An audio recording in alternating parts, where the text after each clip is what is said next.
Quería, en primer lugar, agradecer a la organización, a Unión Latam, al Observatorio de Falsas Denuncias, por esta invitación. La verdad que es un honor compartir panel con los expositores, integrantes de este prestigioso congreso y, por sobre todas las cosas, informarles que, y agradecer, por supuesto, también a los técnicos, a Martín, a Elías, a todos los que pudieron participar de este congreso. No sé si se está viendo la placa o no. En tal caso, Martín, por favor, si la podés poner las placas y yo te voy a ir diciendo cómo la vamos pasando. Así las podemos ir pasando. Yo creo que ahí las estoy compartiendo, pero no sé si las voy a poder pasar adecuadamente. No sé si se ven. Bueno, pasamos a la primera placa, a la segunda placa en realidad, la número 2, que habla fundamentalmente de lo que nosotros entendemos, y vamos a convenir de lo que entendemos sobre el delito de abuso sexual. El abuso sexual en niños, niñas y adolescentes es una de las peores formas de violencia y constituye sin lugar a dudas una violación a los derechos humanos. Vulnera derechos a que el niño no sea expuesto a todo tipo de violencia y está protegido por diversas normas a nivel internacional, a nivel nacional y a nivel local, provincial.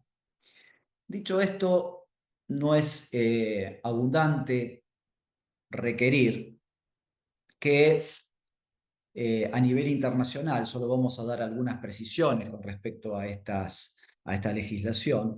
En el año 1989, como ustedes saben, se ha dictado la Convención sobre los Derechos del Niño. La Convención sobre los Derechos del Niño es una norma internacional de gran importancia y protege al niño en todas formas de explotación y abusos sexuales, fundamentalmente en el artículo 34.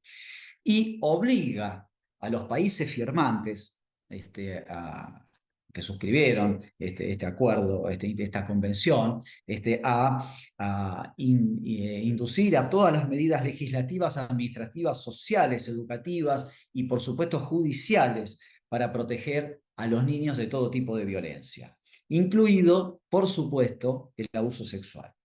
Desde el punto de vista de la normativa nacional, doy cuenta de esto porque los que son de Argentina ya la conocen, pero acá hay participantes de muchos países. En el año 1994 se sancionó la ley 24417, que es la protección contra la violencia familiar. En el año 2005 tenemos la ley 26.061, que es la protección integral de los derechos de niños, niñas y adolescentes. Y por supuesto que tenemos la norma básica, que es el Código Penal de la República Argentina, que protege la integridad sexual del ser humano. Es decir, el derecho a toda persona humana tiene, por el solo hecho de serlo, de mantener relaciones, contactos sexuales solo con quien desee. Este derecho es una manifestación de una libertad individual de las personas, lo consagra la Constitución Nacional y los tratados de derechos humanos. Hay algunas leyes, vamos a la otra placa, Elías, recientes en la legislación argentina, como la ley 27.206 del 2015, que introdujo importantes modificaciones al régimen de prescripción, es decir, a la posibilidad de que estos delitos se investiguen judicialmente, determinando que el plazo se suspende mientras las víctimas sean un menor de edad. Es decir, cambió los tiempos normales de prescripción que existe para otro tipo de delitos. ¿Para qué hacemos referencia a esto? que nosotros decimos recién. ¿Por qué al decir en primera instancia de lo que nosotros entendemos por abuso sexual? Porque nosotros entendemos, y este Congreso es una oportunidad evidente para que la legislación y la normativa se centren en la protección del menor. Es decir, fundamentalmente, y lo vamos a decir en otras placas con una explicación, la primera víctima y la única víctima, digo yo, en forma directa, es el menor. A diferencia de lo que se entiende en los tribunales en algunos casos, con evidentes consecuencias que las vamos a explicar. Vamos con la otra placa, Elías, por favor. Dicho esto, Dicho esto, nosotros tenemos que hablar de este nuevo paradigma que estamos tratando de establecer.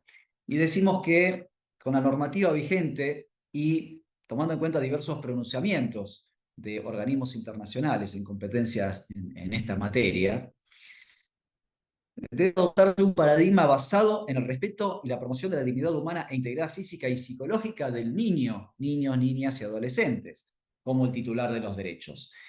Y vamos a repasar en esta placa algunos principios básicos que deben protegerse en relación a estas víctimas primarias que son los niños, los menores. El interés superior del niño y niña y adolescente, por supuesto, tienen derecho a la no revictimización, a un trato digno y comprensivo, al derecho a ser oído, al derecho a ser informado de todas las medidas que se toman y todo lo que se va a desarrollar sobre el menor. Derecho a la intimidad y privacidad, derecho a la seguridad y derecho a recibir una asistencia multidisciplinaria.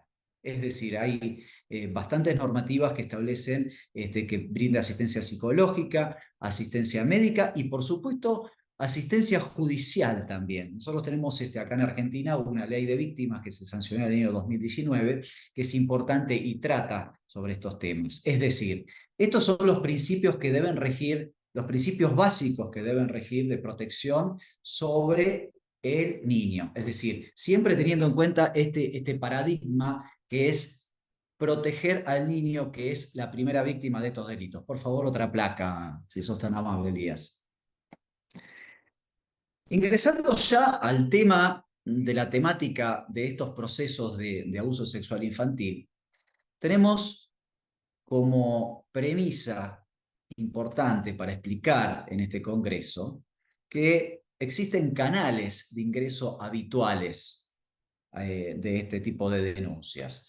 Acá, en sede de Capital Federal, se creó una oficina, que es la OVD, la Oficina de Violencia Doméstica, dependiente de la Corte Suprema de Justicia de la Nación, que en general las instituciones intermedias, cuando hablo de las instituciones intermedias puede ser una escuela, un hospital, o mismo desde la justicia de familia, se sugiere o se obliga, en otros casos, al denunciante a concurrir a esa oficina de la OVD.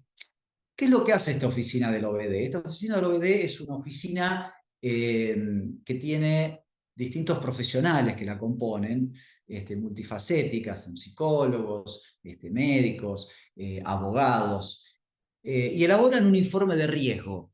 Este informe de riesgo se entiende un informe de riesgo, dice de riesgo alto, riesgo medio y riesgo bajo, y en general, o en la mayoría de los casos, por no decir la totalidad, este informe de riesgo es evaluado y valorado por la justicia de familia en su caso. No nos olvidemos que cuando hay una denuncia también hay la posibilidad, o existe la posibilidad, si ya no lo hay, un tema civil que tramita en un juzgado civil de familia. Este informe de riesgo es valorado o sobrevalorado, teniendo en cuenta que vamos a tener en cuenta que no existe un protocolo, y esto cuando digo que no hay un protocolo es verdad, porque en juicios que hemos tenido, en juicios orales que hemos tenido con la doctora Anzoátegui, le hemos preguntado a los testigos que venían del OBD si tienen un protocolo, si la Corte les envía un protocolo para efectuar esa evaluación de riesgo. No, no hay, no existe. Y como promedio se establece que ese informe de riesgo desde que se efectúa la denuncia hasta que se informa o que se elabora ese informe pasan más o menos 2 horas y media. Así que por sentido común es una entrevista generalmente con el denunciante, que es el mayor que lleva, la madre o el padre que lleva, la madre en general que lleva a la denuncia ante esta oficina.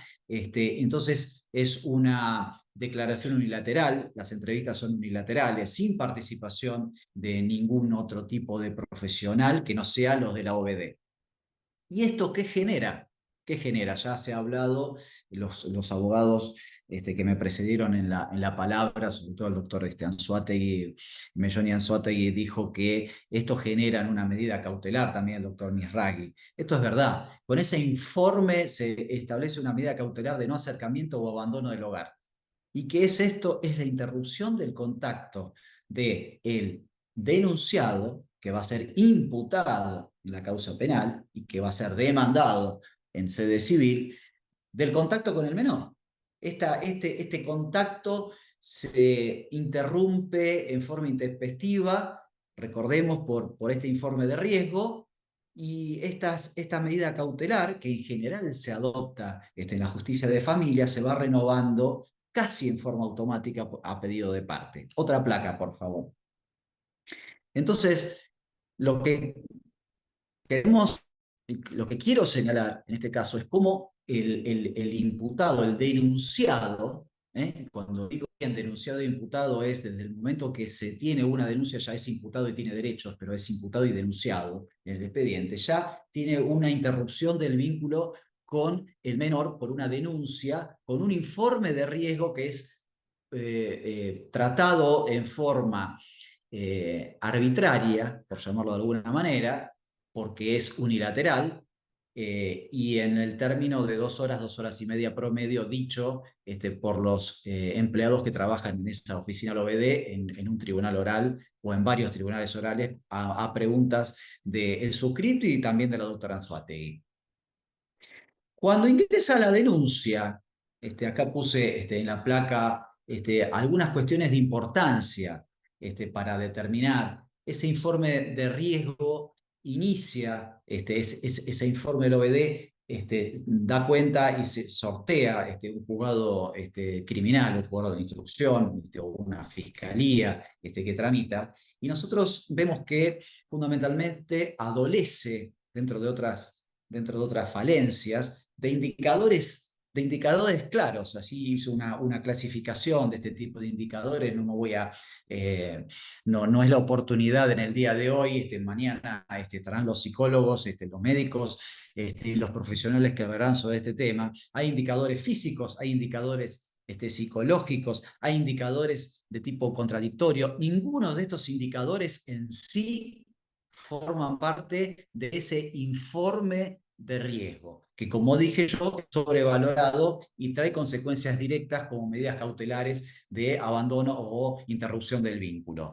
Esto es lo que nosotros estamos demandando. Este informe que se valora, sobre todo en la justicia de familia, pero también en la justicia penal, porque inclusive esta prueba, este informe da cuenta de que posteriormente sea incorporado como documental al juicio, al debate, al juicio oral, y los psicólogos o los trabajadores sociales o quienes hayan firmado en conjunto este informe sean llamados como testigos. Entonces, este informe adolece de todas esas circunstancias que nosotros dijimos recién y que son comprobables en todos casi los expedientes que se inician de esta manera, las denuncias de abuso sexual infantil. Otra placa, por favor.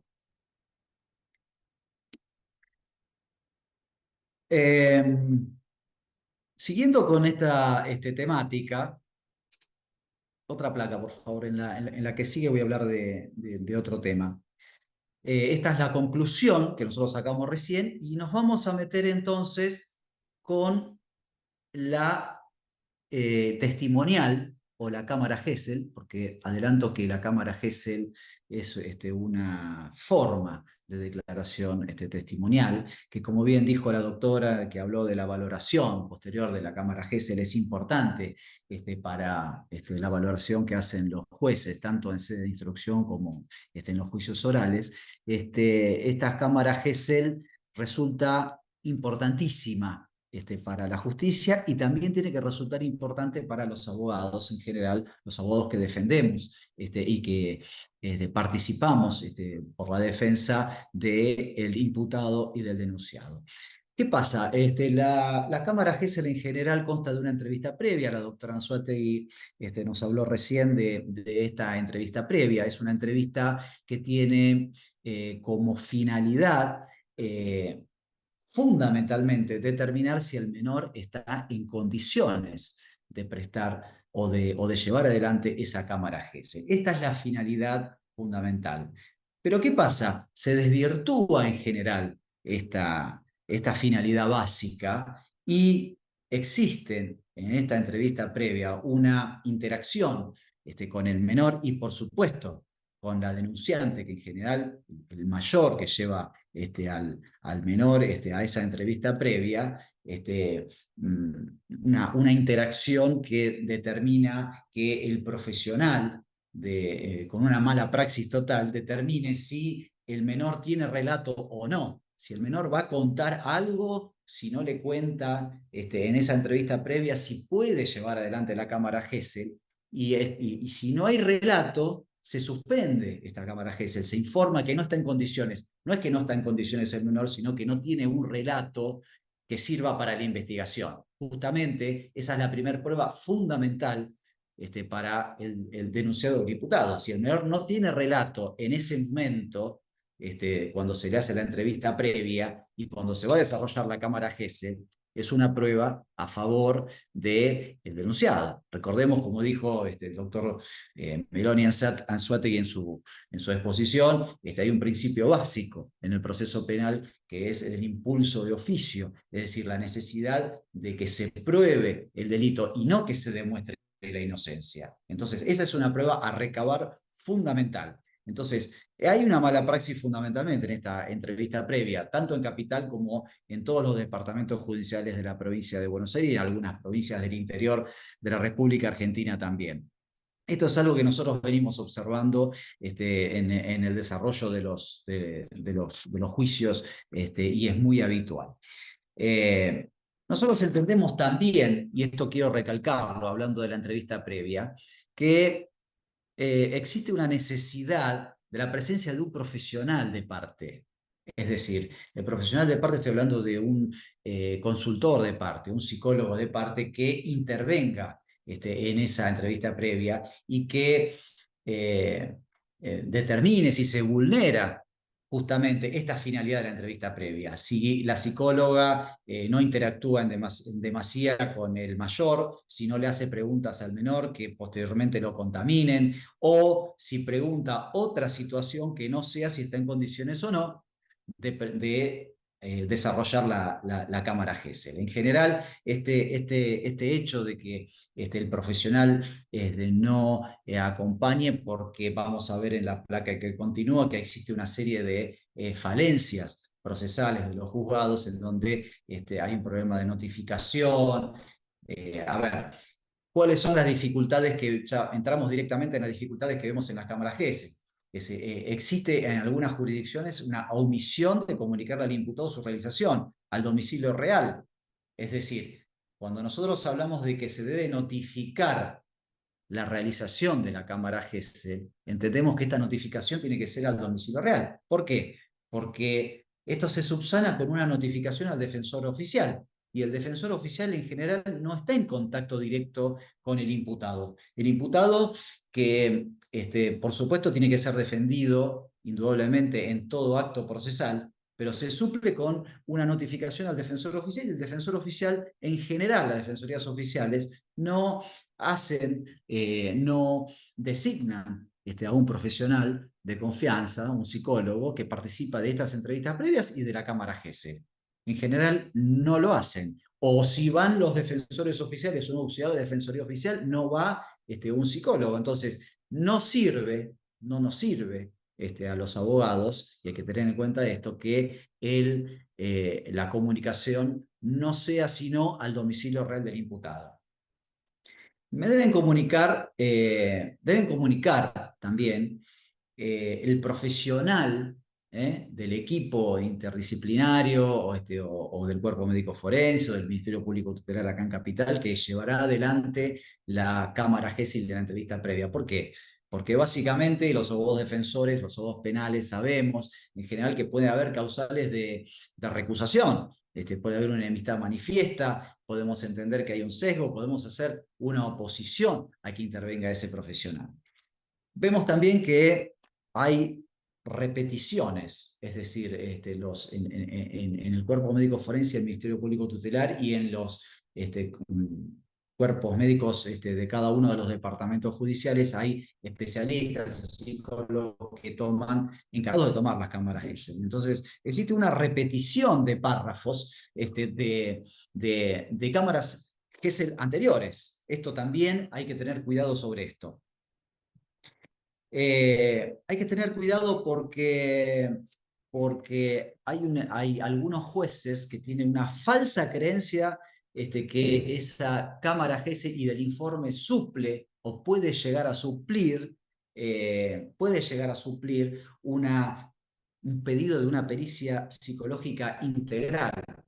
Es decir, este informe sobre la cámara GESEL nada tiene que ver con una pericia que se tiene que desarrollar, en este caso sobre el menor, y que el juzgado tiene que solicitar y las partes pueden solicitar. Ya hablamos sobremanera sobre la necesidad de contar con un profesional, un consultor de parte que sea especialista en este tema, que puede intervenir efectivamente en esta cámara GESEL, la necesidad de registrar la cámara GESEL que se desarrolla, el testimonio. ¿Pero por qué? Porque en general se entiende que es un acto procesal que no se va a repetir. Entonces, la totalidad del desarrollo de esa cámara GESEL tiene que ser documentada y tiene que estar a disposición de las partes. En general, si se hacen o si se toman test proyectivos, si se hacen entrevistas, y también, ¿por qué no? En la entrevista previa también tienen que estar filmados, tienen que estar con sonido, tienen que estar habituados, es decir, en un soporte como para que las partes puedan visualizarla y pueden hacer las presentaciones sobre esas cuestiones que son básicas. Si existen algunas cámaras GESEL o varias cámaras GESEL que se tienen que desarrollar en el expediente sobre algunos menores o sobre varias personas, por supuesto, el pedido de que no todos tienen que ser desarrollados por el mismo profesional del cuerpo médico o del Ministerio Público Tutelar. Indudablemente, cada profesional, antes de ser profesional, es una persona y puede tener su visión. Entonces, a mayor objetividad, tienen que escindirse en la posibilidad de que existan varios profesionales. Y por supuesto, no voy a extender en esto porque es un leitmotiv, el doctor Anzoátegui recién habló, y mañana los psicólogos y los profesionales van a hablar sobre la necesidad de la aplicación de protocolo y la validación del testimonio. Y ya digo, como dijo la doctora Anzoátegui, que hay varias jurisdicciones donde no se valida el testimonio, donde no se aplica ningún criterio de ningún protocolo y ninguna validación, y ante preguntas que se efectúan en general en el juicio oral a los psicólogos que llevan adelante estas cámaras GESEL, dice que no es obligatorio y por eso no lo utilizan. Otra placa, por favor.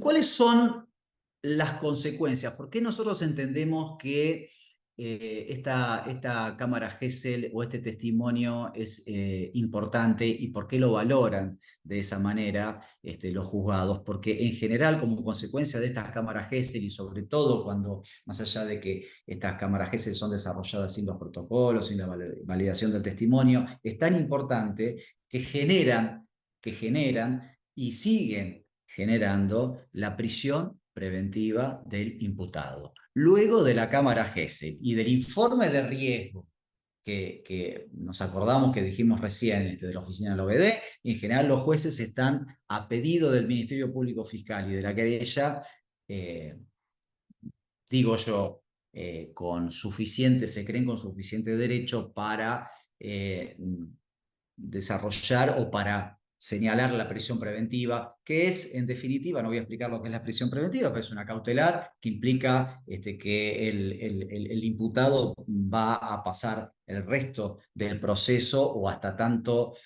demuestre su inocencia o se acumulen otro tipo de pruebas, en general todo el proceso en detención.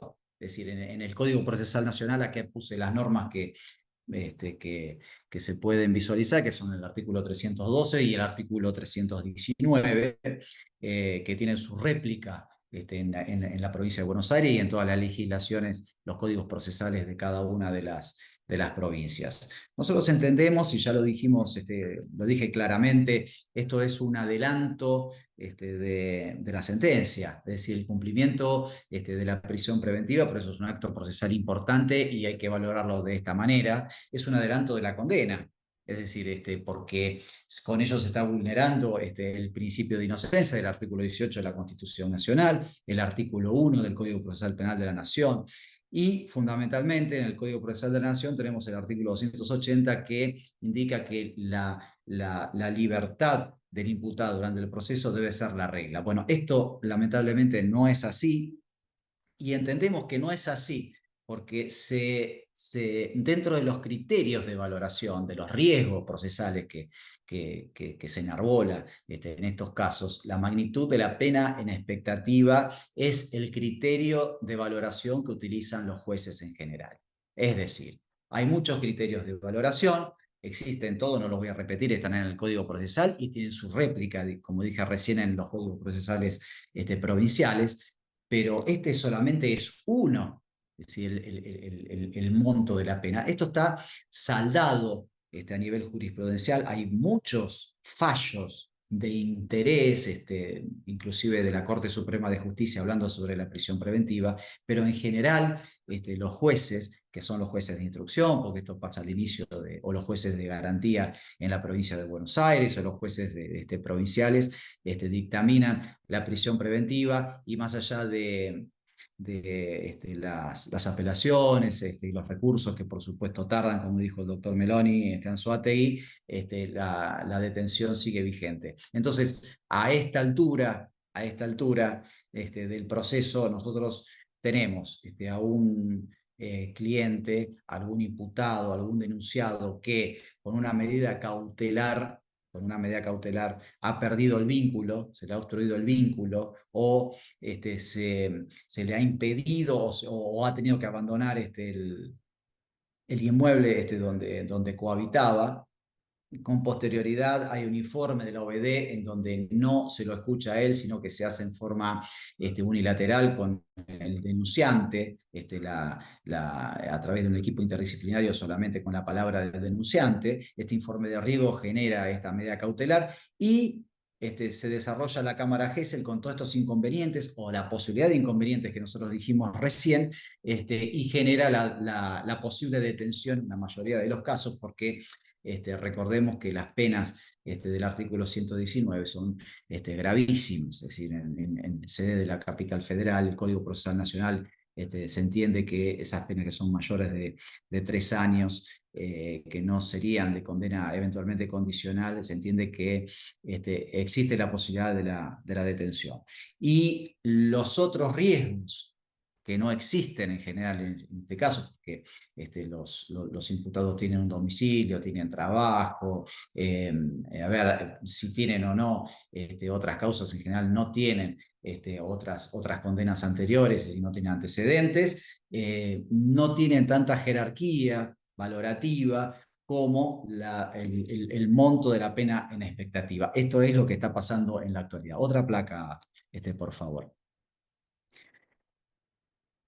Quería hablar sobre algo que adelantó la doctora Anzuategui en su locución, es decir, sobre el proceso de victimización. Indudablemente, estos delitos, lo dijeron todos los disertantes, lo reitero yo, afecta fundamentalmente al menor. Este es el paradigma que nosotros tenemos que desarrollar, tenemos que cambiar la visión fundamentalmente de los juzgados penales, y tienen que proteger fundamentalmente al niño. Entonces, indudablemente que estos arduos trámites judiciales afectan, y afectan fundamentalmente este proceso de victimización, se llama la victimización primaria, el que sufre el delito o la posibilidad del delito, que es el menor. Hay una victimización secundaria que es como consecuencia de las distintas instituciones, es decir, ya se judicializa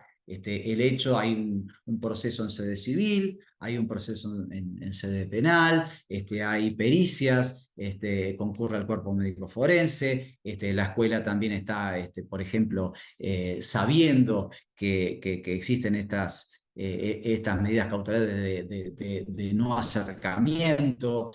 Bueno, eso genera una victimización secundaria. Y también hay una victimización terciaria, que hace referencia a la victimización que pueden sufrir las personas que no son víctimas directas. Nosotros entendemos sin lugar a dudas que la víctima directa siempre es el menor, los familiares, los amigos, los allegados. En ocasiones, el propio delincuente puede sufrir dicho proceso de victimización terciaria como consecuencia del funcionamiento de estas instituciones, si está detenido, las instituciones penitenciarias, y estigmatización derivadas de ser un ex convicto, un ex recluso. Otra placa, por favor.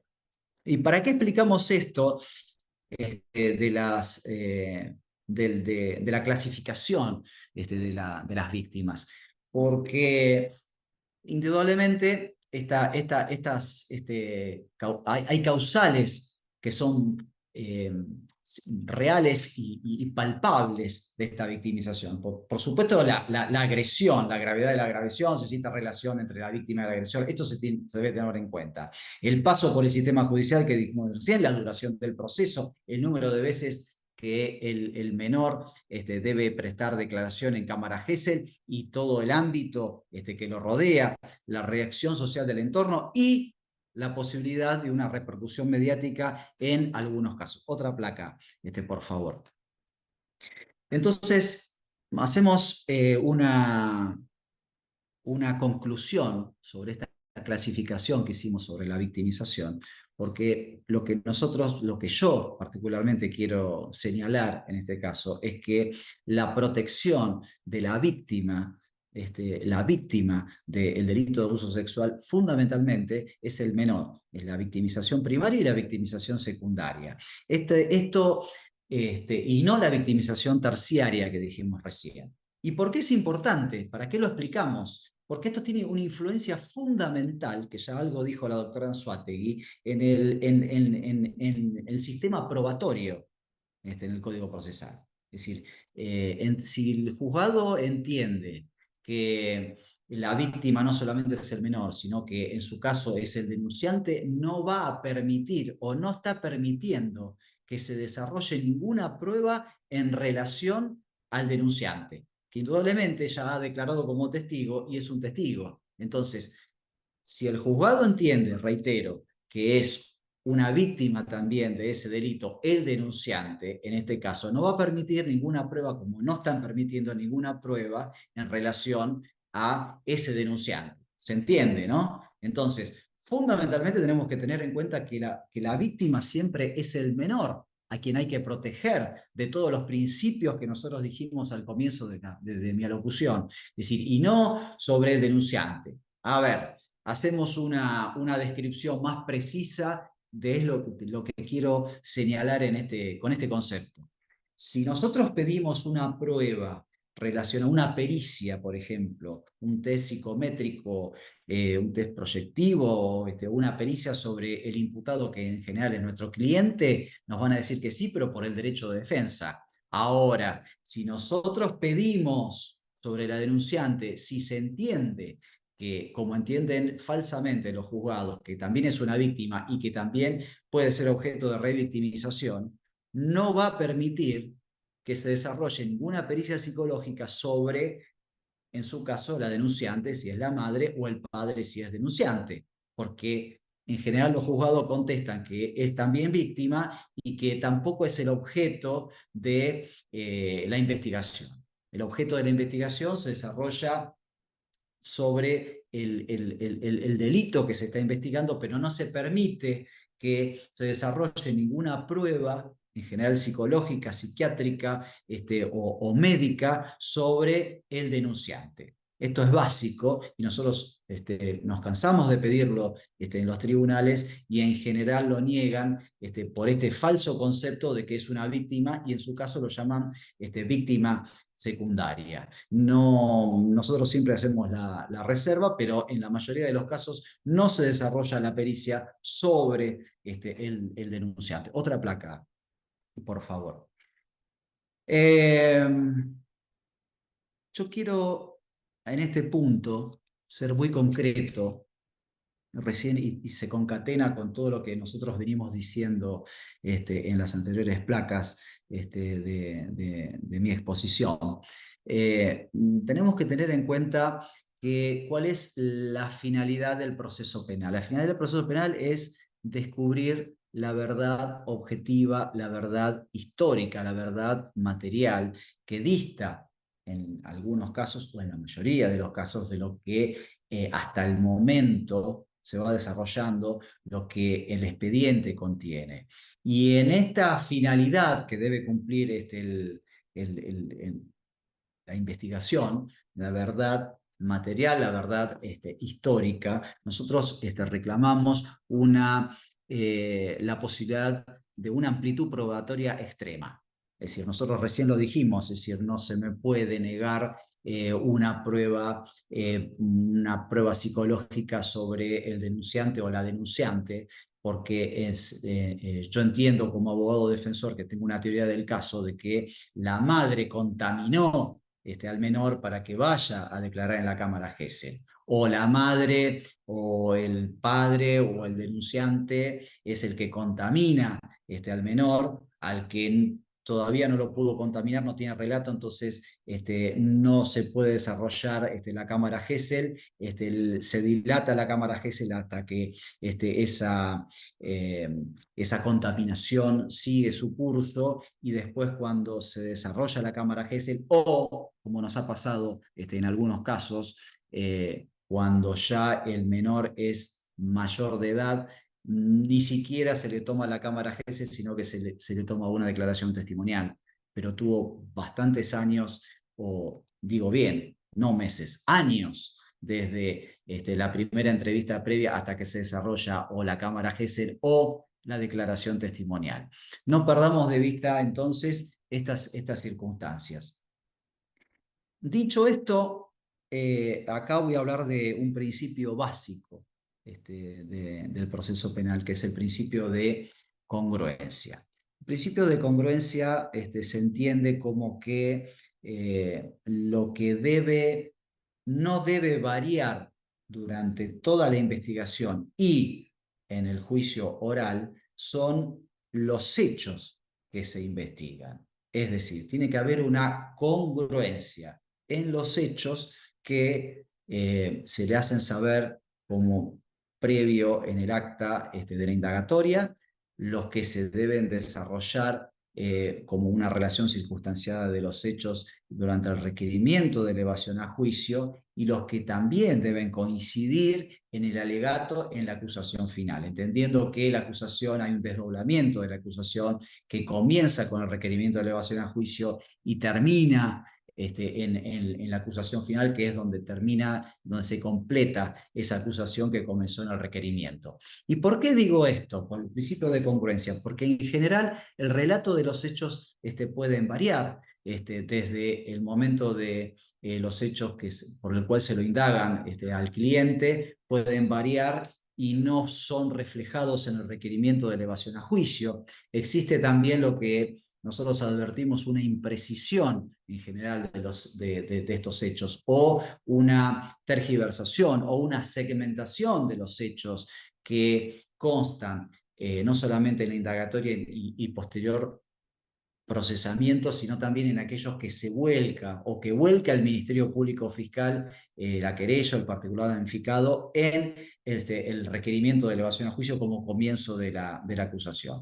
En general, cuando pasa esto y se trasluce en el requerimiento de elevación a juicio una descoordinación, una imprecisión en estos hechos, la única posibilidad que nosotros tenemos es de pedir una nulidad sobre ese requerimiento, porque el requerimiento fundamentalmente es el marco fáctico sobre el cual se va a desarrollar con posterioridad el juicio oral. Entonces, evidentemente es un problema que los abogados tenemos que tener en cuenta.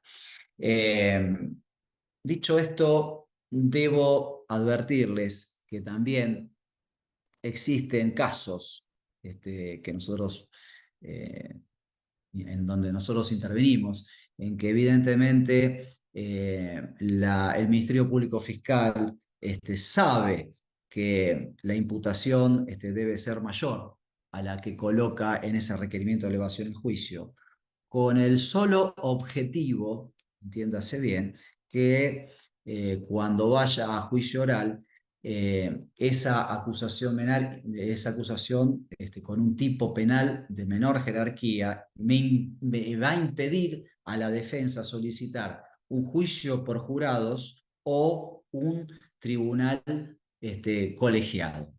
Entonces, esas pruebas que evidentemente se guarda, esa acusación que se segmenta, que se hace por la mitad, luego en el debate oral, con la aparición sorpresiva, se hace una ampliación de la acusación con un delito mucho más grave, y aunque haya una interrupción del juicio oral para darle la posibilidad a la defensa de defensa y de ampliación de la prueba, se cercena el derecho de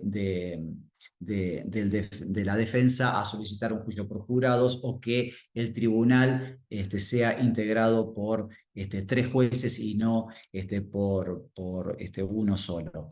Evidentemente, con este relato, con esta ponencia, lo que quise poner de manifiesto es simplemente los problemas que los abogados tenemos en el caso de las investigaciones y los debates orales cuando se trata del delito de abuso sexual infantil. ¿Otra placa?